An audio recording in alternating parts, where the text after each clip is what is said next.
हरि ओम हरि ओम हरि ओम। गुरु ओम गुरु ओम गुरु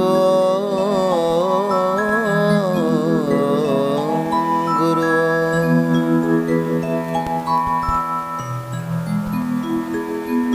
ओम। जटिने दंडिने नित्यं लंबोदर शरीरिणे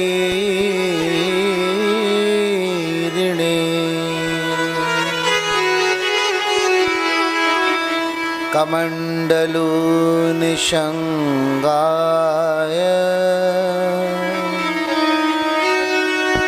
तस्मै ब्रह्मात्मने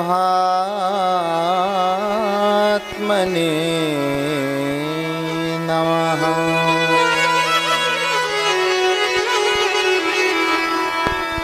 श्री हरिनाम संकीर्तन की जय। श्रीमद् भगवत गीता की जय। सारे ग्रंथों का राजा ये श्रीमद् भगवत गीता है, इसलिए हम इसे ग्रंथराज कहते हैं। बोलिए ग्रंथराज श्रीमद् भगवत गीता की जय। सभी सुधी श्रोताविंदों के चरण कमलों में कृपया हमारा सादर प्रणाम स्वीकार करें। हमने श्रीमद् भगवत गीता का महात्म्य श्रवण किया।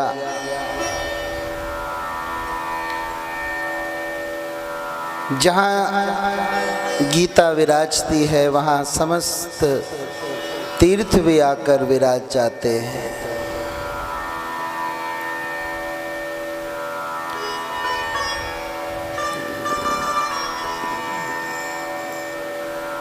बहुत हल्का सा कम।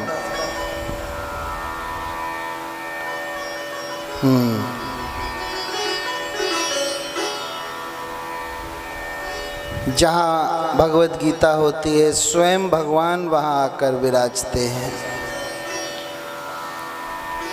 तो आप सबके हृदय में बैठे हुए ठाकुर जी को, गीता के रूप में विराजे हुए ठाकुर जी को, गीता के पाठ को सुनने आए हुए ठाकुर जी को और श्री बांके बिहारी लाल के चरणों में हमारा बारंबार प्रणाम। एक बार की बात है, हमारे देश के महान संत श्री सुदर्शन चक्र जी महाराज किसी गांव में पहुंचे और उन्होंने गीता पर वहां प्रवचन किया। उस गांव का एक वासी उनके प्रवचन के पश्चात उनके पास आया और कहने लगा, स्वामी जी मुझे पढ़ना लिखना तो नहीं आता है, परंतु मैं भगवत गीता का अध्ययन करना चाहता हूँ। मेरी बड़ी इच्छा होती है गीता पढ़ने की। क्या मेरी ये अभिलाषा किसी तरह पूरी हो सकती है? चक्र जी ने कुछ विचार करके कहा, हाँ, एक काम किया करो। रोज सुबह नहा धोकर श्रीमद् भगवत गीता की पोथी को खोलकर उसके श्लोकों के ऊपर हाथ फिरा लिया करो।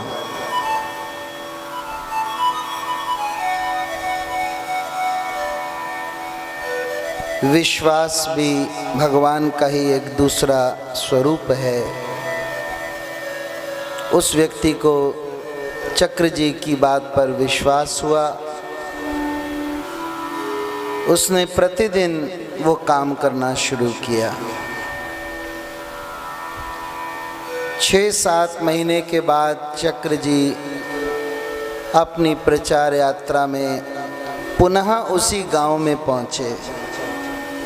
तो उस व्यक्ति ने आकर कहा, महाराज जी आपने जो कहा था मैं वो काम कर रहा हूँ और मेरे मुंह से कुछ कुछ बुदबुदाहट होती है, कुछ उच्चारण होता है, आप क्या उसे सुनने का कष्ट करेंगे? जब भी मैं गीता पर श्लोकों पर हाथ फिराता हूँ तो मेरे मुख से कुछ निकलता है। चक्र जी ने बड़े कौतूहलवश पूछा, हाँ हाँ सुनाओ।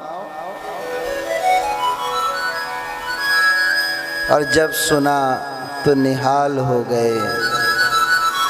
वो श्रीमद् भगवद गीता ही थी। केवल श्लोकों पर हाथ फिराने से, उंगलियां फिराने से भगवद गीता उसके कंठ में बस गई। ये है भगवद गीता की अपराकृत महत्ता। ये कोई साधारण ग्रंथ नहीं है। तो आज का विषय है भगवान।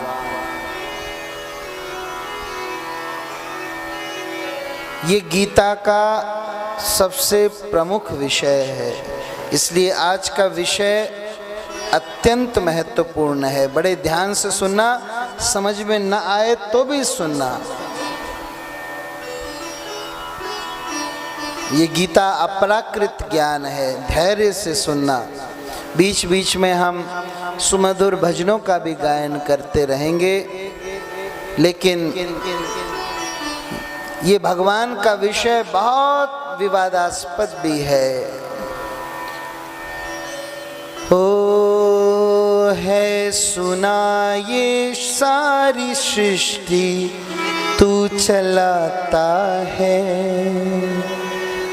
मेरी भी सुन ले अरज मुझे घर बुलाता है।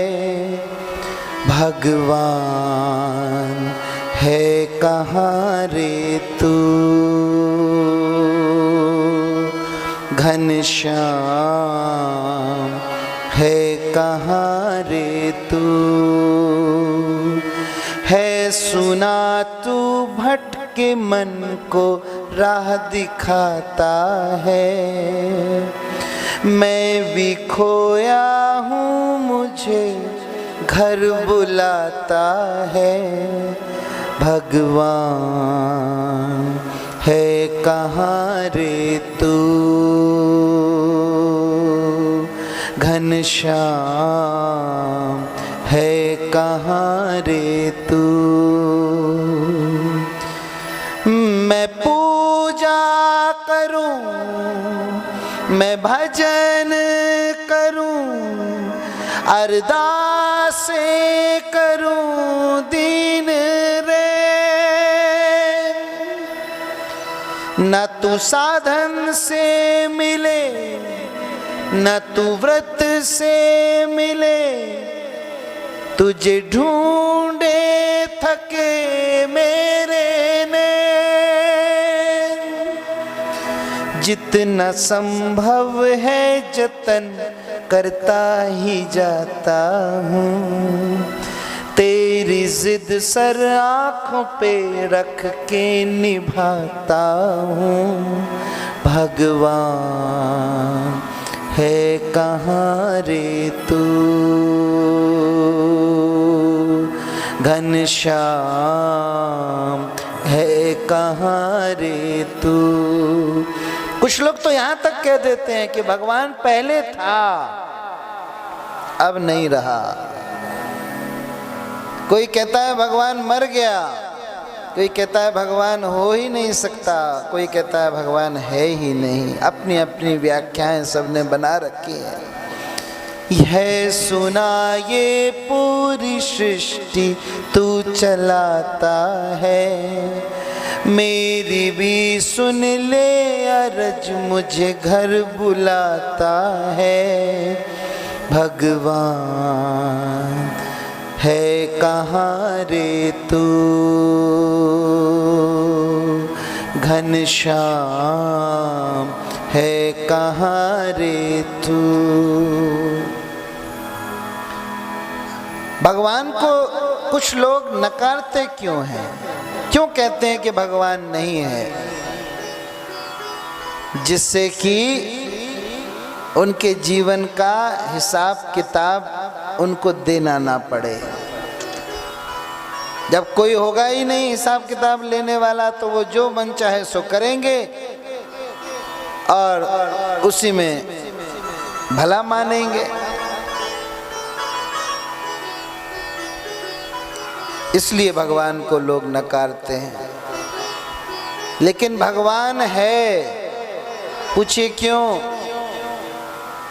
क्योंकि इस जगत में जिसकी भी आवश्यकता हमें महसूस होती है, ध्यान से सुनना, क्योंकि इस संसार में जिसकी भी आवश्यकता हमें महसूस होती है, वो चीज़ इस दुनिया में अनिवार्य रूप से रहती है। आप देख लो, किसी भी चीज़ की आवश्यकता हमें महसूस होती है, वो दुनिया में है। जल है, वायु है, मिट्टी है, आकाश है, भौतिक सुख सुविधाएं, कोई भी ऐसी चीज़ आप कल्पना कर सकते हैं जिसकी ज़रूरत तो हमें महसूस होती हो, परंतु वो संसार में नहीं हो? ऐसी कोई चीज़ है? तो जब हर जरूरत की चीज़ दुनिया में मौजूद है, तो फिर भगवान क्यों नहीं? भगवान की भी आवश्यकता महसूस होती है। कभी कभी मन करता है ना कि हम किसी अपने से उच्च शक्ति को नमन करें, किसी के हो जाएं, किसी को समर्पण करें। ये आवश्यकता यदि हमें महसूस होती है, तो यही प्रमाण है भगवान के होने का। भगवान है, निश्चित रूप से है, और हमारे सबसे करीब है। बोलो भक्तवत्सल भगवान की जय। तू प्यार का सागर है। ये पहला भजन मैंने 1980 में सीखा था। आज गीता सुनाते हुए इसका स्मरण हो रहा है। भगवान है और वो प्यार का सागर है। वो हमें इस दुख में परिस्थिति से निकालना चाहता है, और उसने हमें इस दुख में परिस्थिति में नहीं भेजा। हम स्वयं आए हैं, हमसे कोई अपराध हुआ है। भगवान हमें यहाँ से उत्तीर्ण करने को ललायित है। वो हमें अपनी बाहों में लेने को खड़ा हुआ है। देखो, बांके बिहारी के दर्शन करने जाते हैं आप, बांके बिहारी खड़े हुए हैं, आपसे मिलने को आ तो रहे, आप तो बैठे हुए हैं। वो तो कभी बैठता भी नहीं है, वो तो खड़े हुए आपकी राह देख रहा है कि कब मुझसे बिछड़े हुए जीव मेरे समक्ष आएंगे, मुझसे कहेंगे कि मैं युगों युगों से भटक रहा था, आज मेरा मनमीत मुझे मिल गया। वो इंतजार कर रहा है तुम्हारा, वो इंतजार कर रहा है हमारा। लेकिन हम ही हैं जो उससे विमुख होकर और 84 लाख योनियों के फेर में पड़े हुए हैं।